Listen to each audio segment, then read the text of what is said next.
Welcome to the Barn Kitchen. Today I am taking potatoes from my garden that I grew. These are Yukon Gold potatoes, and I have already canned an abundance of them. I don't need any more canned, and so I thought, what am I going to do with the rest of these? So what I'm going to do is make frozen hash browns out of them for us to enjoy throughout the winter. Patties and bags and just a different combination of both. So to start with, I've got my potatoes, I've scrubbed them clean, I picked out several of the like sizes, and I put them in a pot of water. This is a 5-gallon stock pot, and I've just got this started, just pure water, nothing else, and they're not peeled. I did pierce them prior to putting them in, but what you do is you put them in a stock pot of water, try to get like sizes so they'll cook evenly, and you're going to bring that to a boil, covered, and then you're going to cook them for 10 minutes. With a slow boil, not a real heavy boil, because I'll probably take the lid off so they don't cook too much. But you just boil them in the water for 10 minutes, and then we'll go on to the next step, which is going to be chilling them. So, got the potatoes on the stove, got them boiling, and we will be back after the 10 minutes is up. Okay, the potatoes have been boiling for just almost 10 minutes. And I decided to check them and see if they're ready. And what you're looking for is if the tip of your knife can pierce them very easily and they fall off, and they are. So I'm gonna call them done. I don't wanna cook them too much and make them soft. So basically now, I'm gonna turn off the stove and remove the potatoes from this hot water and let them cool. Here you'll see all the potatoes I took out of the pot. I put them on a sheet pan, and I'm gonna let them cool. They're really, really hot right now. I'm trying to spread them out so they're not touching. But after they have completely cooled to where I can touch them with not feeling any heat, I'm going to put them in the walk-in cooler to chill them overnight.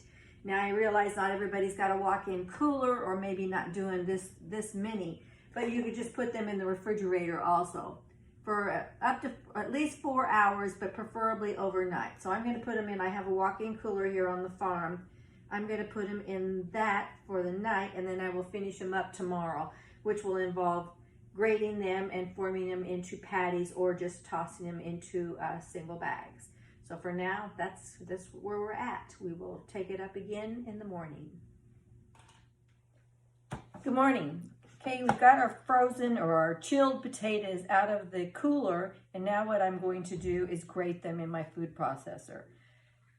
So this is really easy. Just turn it on and drop them in and get them all done.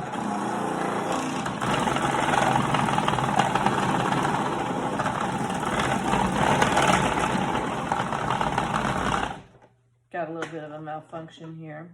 There went a big piece, kind of got stuck in that one. And you'll notice I am not peeling them. We prefer to eat the peelings and all. You've got a lot of vitamins and nutrients. Got all the potatoes grated. I weighed this, and it's just a little over 15 pounds worth of potatoes. So it'll make a lot of hash browns for us.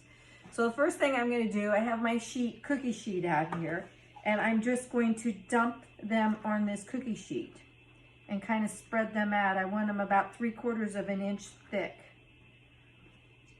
And this will just be for the bagged hash browns, not the patties.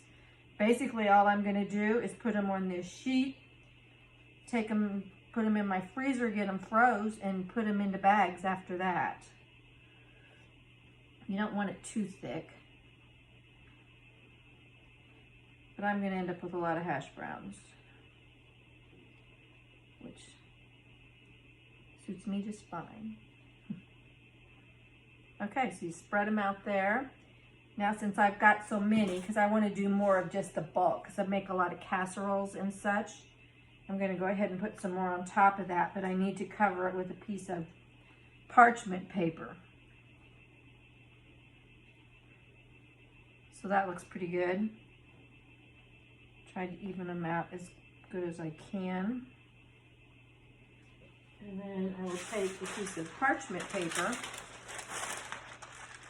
and I'm going to go ahead and do one more layer, I think.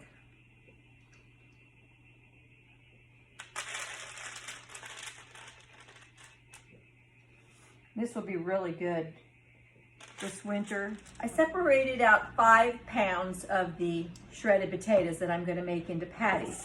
And into that, I've got 2 eggs that I'm whisking together. I'm gonna add to it.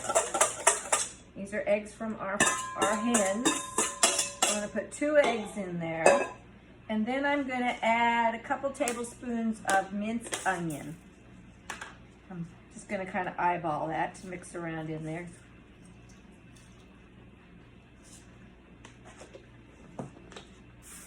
Some pepper.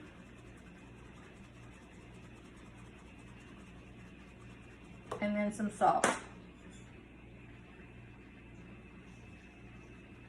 A little bit more salt. And then I'm just going to stir all that together.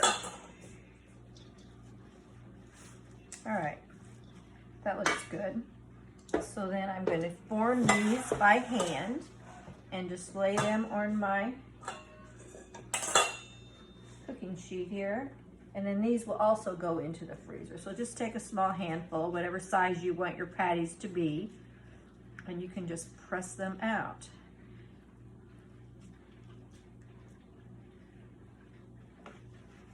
And like I said, again, these are gonna go into the freezer to set up till firm, and then I'll put them into bags.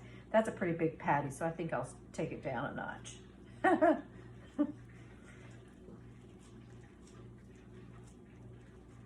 This is my version of McDonald's, which I don't know if I get in trouble for saying that, but anyway, these are Webster Farms patties.